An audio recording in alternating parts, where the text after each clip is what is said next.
प्यार मोहब्बत इसके रिक्स से, प्यार मोहब्बत इसके रिक्स से हम नाता तोड़ ली हनी।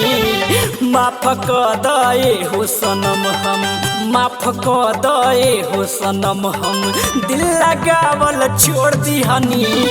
माफ कर दे हो सनम हम, दिल लगावल छोड़ दी हनी। माफ कर दे हो सनम।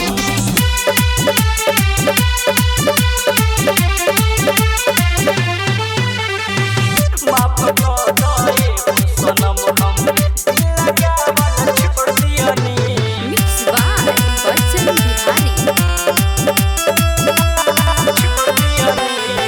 खाच कल बानी हम पहिले एक बार धोखा हो, देवे नइखी चाहत हम दोसरा के मौका हो।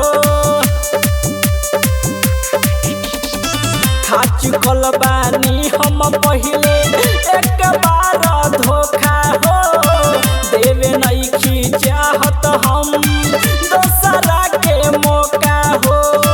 लब के नाम के नफरत पूरा, लब के नाम के नफरत पूरा दिल में अपना घोर ली हनी।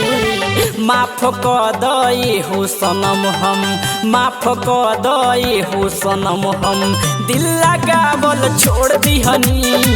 माफ कर दे हो सनम हम, दिल लगावल छोड़ दी हनी। माफ कर दे हो सनम।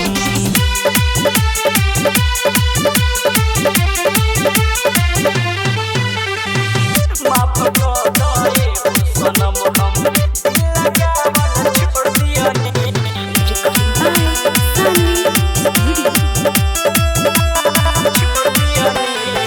विशाल बिहारी अब दिल ना लगई है, कौनो पापा के परी के मन में ना बसई है। बच्चन बिहारी अब दिल ना लगई है, कौनो पापा के परी के मन में ना बसई है। पगला पप्पू पुजारी कहे, अमर जीत अकेला कहे, रास्ता अपन मोड़ ली हनी। माफ कर दे हो सनम हम, माफ कर दे हो सनम हम, दिल लगावल छोड़ दी हनी।